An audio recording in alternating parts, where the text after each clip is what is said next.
Hello everyone, आज की video में हम डिस्कस करने वाले हैं कि लास्ट डेज में आपको कैसे प्रिपेयर करना है एसएससी सीपीओ के लिए।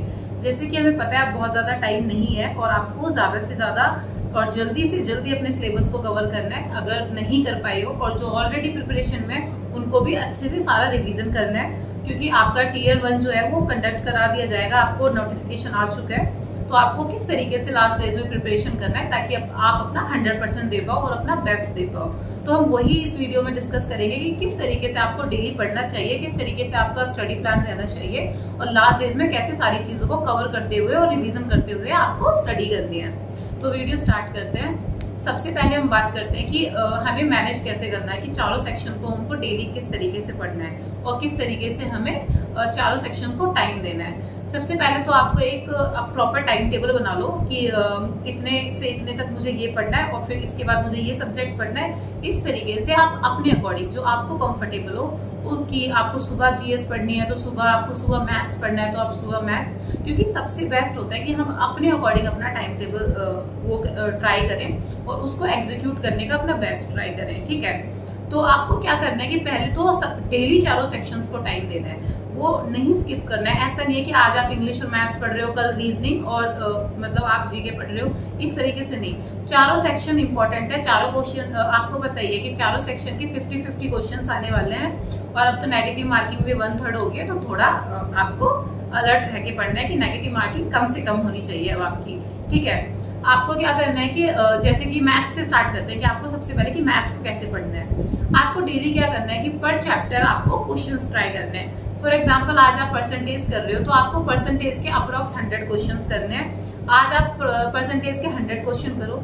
जो क्वेश्चंस आपको टफ लग रहे थे या फिर जो आपने स्किप किए, फिर बाद में आप उन क्वेश्चंस को करो। अगर आपके कॉन्सेप्ट में प्रॉब्लम है या आपको लग रहा है कि मुझे मतलब ये क्लियर नहीं हो रहा है, तो आप किसी की क्लासेस ले चुके हो तो वहां से आप अपना क्लियर करो। नहीं तो यूट्यूब वगैरह से आप राकेश सर के काफी वीडियोस अवेलेबल होते हैं, गगन प्रताप सर के भी काफी वीडियोस अवेलेबल होते हैं। इस तरीके से जो बेस्ट टीचर्स हैं मैथ्स के, अभिनय सर है, तो वहां से आप अपना इजीली मतलब देख सकते हो कि कौन सा मतलब इस बेस पे जो क्वेश्चंस आते हैं, इस चैप्टर के जो क्वेश्चंस हैं, जो आपको चैप्टर चल रहा है, जिस चैप्टर को आप रिवाइज कर रहे हो या कर रहे हो, तो उसको किस तरीके से आपको अप्रोच करना है, कैसे उन क्वेश्चंस को अटेम्प्ट करना है। ठीक है, तो कम से कम आपको 100 क्वेश्चन करने हैं, डेली करने हैं। अब उसके बाद टाइम की बात करती हूँ कि मैथ्स में आपको टाइम सेव करने के लिए किस तरीके से अप्रोच करनी है। आपको क्या करना है कि डेली आपको क्विज वगैरह देना है। डेली आप या फिर सेक्शनल टेस्ट वगैरह दो। आप मैथ्स के क्विज दे सकते हो, आप मैथ्स के सेक्शनल टेस्ट दे सकते हो। उससे क्या होगा कि आपको पहले तो आपकी स्किप वाली हैबिट हो जाएगी कि जो क्वेश्चन आपको इजी लग रहे हैं उनको आप जल्दी करोगे और जो क्वेश्चन टफ लग रहे हैं आप उनको स्किप कर दोगे। सेकंड, आपको क्या होगा कि आपको ये पता चलेगा कि कौन सा चैप्टर आपका वीक है और कौन सा चैप्टर आपका अच्छा है। ये चीज आपको क्लियर हो जाएगी। थर्ड, आपको ये पता चलेगा कि कहाँ पे आप ज्यादा से ज्यादा मिस्टेक्स करते हो, क्योंकि मैथ्स और रीजनिंग ऐसा होता है कि हम बहुत छोटी छोटी गलतियां करके अपने नेगेटिव मार्किंग करा लेते हैं, तो उस चीज को आपको इम्प्रूव हो जाएगी जब आप सेक्शनल टेस्ट दोगे तो। ठीक है, लास्ट में क्या होगा कि सेक्शनल टेस्ट बार बार देने से क्या होता है कि आपकी एक ना अप्रोच डेवलप होती है कि आप जल्दी से जल्दी क्वेश्चंस को अटेम्प्ट करना सीखते हो, तो उसमें बहुत हेल्पफुल रहते हैं। धीरे धीरे आप देखोगे कि जो आपका टाइम होता है ना वो धीरे धीरे कम हो जाएगा कि पहले आप 10 मिनट में इतने क्वेश्चन करते थे, अब आप 10 मिनट में इतने क्वेश्चन कर पा रहे हो। डेली आप देखोगे कि एक 2 दिन बाद आपका जो टाइम है क्वेश्चन अटेम्प्ट करने का वो धीरे धीरे डिक्रीज हो जाएगा। इससे क्या होगा कि आप अपना टाइम सेव कर पाओगे कोई क्वेश्चन के लिए। ठीक है, अब हम बात करते हैं कि रीजनिंग में आपको किस तरीके से प्रिपेयर करना है। रीजनिंग में भी आपको इस तरीके से करना है कि डेली आपको एक चैप्टर के 100 क्वेश्चंस लगाने हैं। रीजनिंग को आप 2 पार्ट में डिवाइड कर दो। मैथ्स को भी आप उसी तरीके से करना जैसे कि मैं रीजनिंग के बारे में बता रही हूँ। मैथ्स को भी आप अपने डिफिकल्ट और इजी वाले पोर्शन में कर लो। जो आपको डिफिकल्ट लगते हैं उनको आप अच्छे से पहले समझो किसी टीचर वगैरह से और उसके बाद आप करो, और जो इजी वाले हैं उनके डायरेक्टली आप प्रीवियस ईयर क्वेश्चन करो। इसी तरीके से रीजनिंग में भी आपको क्या करना है, जो आपके इजी टॉपिक्स जिनके क्वेश्चन आप इजीली अटेम्प्ट कर पाते हो उन टॉपिक्स को अलग नोट डाउन कर लो, और जो आपके डिफिकल्ट टॉपिक्स हैं उनको अलग नोट डाउन कर लो।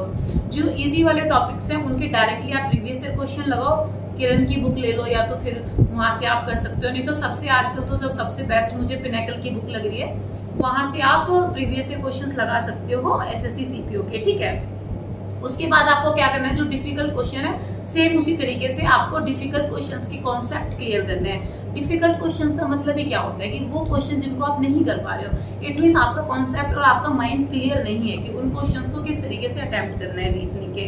तो पहले आपको थोड़ा अंडरस्टैंड करना पड़ेगा, क्लियरिटी होनी चाहिए कॉन्सेप्ट की, तब आप उन क्वेश्चंस को अटेम्प्ट करो और प्रीवियस ईयर क्वेश्चंस फिर उसके बाद आपको लगाने हैं। अब हम बात करते हैं कि जीके को कैसे करना है। जीके आपको पता ही है कि एसएससी की हो भी सकता है कि एक किसी शिफ्ट में इतने इजी क्वेश्चंस आ जाते हैं, किसी शिफ्ट में बहुत ज्यादा टफ क्वेश्चंस आ जाते हैं। ये कभी भी होता है एसएससी में कि कोई पेपर आपको पता है कि कुछ पेपर बहुत इजी आ जाते हैं, किसी दिन कुछ पेपर बहुत टफ भी आ जाते हैं। इवन नॉर्मलाइजेशन की बात आती है तो कभी कभी टफ शिफ्ट में भी बहुत ज्यादा नॉर्मलाइजेशन नहीं होता है। तो इस तरीके से आपको ऐसे पढ़ना है कि आप ना जीके पे कम से कम रिले करो, क्योंकि जीके पे डिपेंड होना ऐसा होता है कि आपकी जो मतलब सेफ नहीं हो आप। वहीं अगर आप मैथ्स और रीजनिंग पे डिपेंडेड होके अगर जाते हो तो वो हम पे क्या होता है कि आप सेफ रहते हो, क्योंकि मैथ्स और रीजनिंग का जो लेवल है वो उसी तरीके का आता है हर साल जिस तरीके का पेपर प्रीवियस ईयर चल रहा है। बट जीके में कभी भी कुछ हो जाता है, इसलिए जीके पे बहुत ज्यादा डिपेंडेंट नहीं रहना चाहिए। अब हम बात करते हैं कि जीके को आपको करना कैसे। जीके को आप पहले ना डिवाइड कर लो अलग अलग पार्ट्स में, कि पहले मुझे करंट अफेयर पढ़ना है, फिर आपको स्टैटिक वाला पोर्शन पढ़ना है कि ये इंपॉर्टेंट टॉपिक्स है और इनसे बार बार क्वेश्चन पूछे जाते हैं। उसके बाद जो स्मॉल टॉपिक्स होते हैं सिलेबस के अकॉर्डिंग उनको टारगेट करना आपको। तो पहले करंट अफेयर की बात करते हैं कि करंट अफेयर आपको कितनी पढ़नी है और कहाँ से पढ़ सकते हो आप करंट अफेयर। करंट अफेयर के लिए आप उत्कर्ष क्लासेस से गौरव सर के करंट अफेयर्स पढ़ सकते हो या मंथली करंट अफेयर पढ़ सकते हो। मंथली करंट अफेयर में भी इंपॉर्टेंट टॉपिक्स कवर हो जाते हैं आपको पता होता है कि हाँ इस टाइप के मतलब जो इंपॉर्टेंट होते हैं मंथली आपको वो मटेरियल मिल जाता है। उसके बाद नहीं तो आप कोई मैगजीन वगैरह उठा सकते हो, स्पीडी की, एडुटेरिया उठा सकते हो, वहां से आपको सारा मटेरियल मिल जाता है, वहां से आपको करंट अफेयर को अच्छे से आप कवर कर सकते हो। स्पीडी वगैरह में जो स्टार्टिंग में जो पेज होते हैं वो बहुत इंपॉर्टेंट होते हैं, उनको कभी भी मिस मत करना। उनसे बार बार क्वेश्चन, मेरे साथ ऐसा हुआ है कि वहां से सीधे सीधे क्वेश्चन पूछ लिए जाते हैं। इसके बाद मैं एक और चीज बोलना चाहूंगी, करंट अफेयर में आपको क्या करना है, जो इंपॉर्टेंट टॉपिक्स है उनको पहले नोट डाउन कर लो कि ये इंपॉर्टेंट है। इट मींस इनसे बार बार क्वेश्चन पूछे जाते हैं, तो उन टॉपिक्स को आपको अच्छे से कवर करना है। जैसे कि डेज और थीम कर लिए, आज अवार्ड्स कर लिए, आज स्पोर्ट्स के क्वेश्चंस कर लिए, आज अपॉइंटमेंट्स के क्वेश्चन कर लिए। इस तरीके से टॉपिक वाइज आपको करंट अफेयर्स करनी है। उसी तरीके से जैसे कि स्टैटिक वाला पोर्शन जो होता है, डांस हो गए, फेस्टिवल्स हो गए, नेशनल पार्क्स हो गए, ज्योग्राफी के जितने भी हैं या और भी मिसलेनियस वाले जो टॉपिक्स होते हैं, स्टैटिक वाले जो मतलब फिक्स हैं जिनसे बार बार क्वेश्चन पूछे भी जाते हैं, उनको पूरा लिस्ट बनाओ और डेली उनको यूट्यूब वीडियो वगैरह से आप कवर कर सकते हो। नहीं तो आप कोई बुक ले सकते हो, जैसे एक रोजगार अंकित जो है सर, उनकी एक बुक अवेलेबल होती है जिसमें आर्ट और कल्चर वाला है, जिसमें 2011 के जितने भी मतलब हमारे क्वेश्चंस बार बार पूछे जा रहे हैं आजकल, उससे भी सारा मिल जाएगा आपको। टेम्पल्स वगैरह, डांस वगैरह, फेस्टिवल्स वगैरह, नेशनल लेवल पे हमारी जो चीजें होती है, नेबर कंट्रीज की जो क्वेश्चन बनते हैं, वो सारा मटेरियल आपको वहां से भी मिल जाता है। उसके बाद जो स्मॉल टॉपिक्स होते हैं जीके के, हिस्ट्री हो गया, पॉलिटी हो गया, साइंस वाले हो गए, बायो हो गई, फिजिक्स हो गई, केमिस्ट्री हो गई, इनके इंपॉर्टेंट जो क्वेश्चन है वो पढ़ने हैं। तो आप पढ़ कैसे सकते हो इन चीजों को, हम बात करते हैं मेन स्टैटिक वाले पोर्शन की और स्मॉल पोर्शन की साथ में। तो आपको क्या करना है कि आपको प्रीवियस ईयर क्वेश्चंस आप पढ़ सकते हो, क्योंकि स्टैटिक वाले पोर्शन में तो प्रीवियस ईयर क्वेश्चन रिपीट होंगे ही, वो बार बार रिपीट होते हैं। ऐसा नहीं है कि कुछ न्यू क्वेश्चन हिस्ट्री का आ जाएगा, कुछ न्यू क्वेश्चन जीके का आ जाएगा, ऐसा कुछ नहीं होता। स्टैटिक वाले पोर्शन में वही चीजें बार बार रिपीट होती है, बार बार आगे पीछे होके वही क्वेश्चन पूछे जाते हैं। लास्ट में इंग्लिश की बात कर लेते हैं कि इंग्लिश को आपको कैसे प्रिपेयर करना है। इंग्लिश के लिए मैं आपको अलग से भी वीडियो अवेलेबल करा दूंगी, बट इसमें भी मैं आपको थोड़ा बता देती हूँ। प्री को क्या होता है कि प्री को अगर हम टारगेट करते हुए इंग्लिश को देखते हैं तो हमें सबसे ज्यादा टाइम वोकैब पे देना है, क्योंकि इंग्लिश में प्री में सबसे ज्यादा जो पोर्शन होता है इंग्लिश में वो वोकैब का होता है। सिर्फ वोकैब का वेटेज जो होता है वो बहुत ज्यादा होता है, इसलिए आपको वोकैब पे बहुत ज्यादा फोकस करना होता है। 50 क्वेश्चन में से 30+ क्वेश्चन जो होते हैं वो सिर्फ वोकैब के होते हैं, और बाद में 10 नंबर का तो रीडिंग कॉम्प्रिहेंशन ही होता है। तो मैं मान के चलती हूँ कि आप जो है वो सबसे ज्यादा फोकस वोकैब पे दोगे अगर आप अच्छा स्कोर करना चाह रहे हो। तो आपको क्या करना है कि प्रीवियस ईयर वोकैब को जल्दी से जल्दी पढ़ना स्टार्ट कर देना है, क्योंकि पेपर के टाइम तक आप कम से कम 2 बार उसको रिवाइज करके जाओ, ताकि जब आप पेपर में उसको अटेम्प्ट करो तो आप उसको इजीली अटेम्प्ट कर पाओ। ऐसे नहीं है कि आपके माइंड में बिल्कुल मतलब स्ट्राइक नहीं कर रहा है कि इसका ये मीनिंग था, इडियम फ्रेज आ रहा है, कोई वन वर्ड आ रहा है, कोई सिनोनियम एंटोनियम आ रहा है, तो आपको याद होना चाहिए कि ऐसे था। उसी तरीके से वोकैब का जितना भी पोर्शन है, स्पेलिंग्स एरर हो गए, इडियम फ्रेज हो गए, वन वर्ड सब्स्टिट्यूशन हो गए, सिनोनियम एंटोनियम्स हो गए, आपको सारे के सारे प्रीवियस ईयर सारा कवर करके जाना है।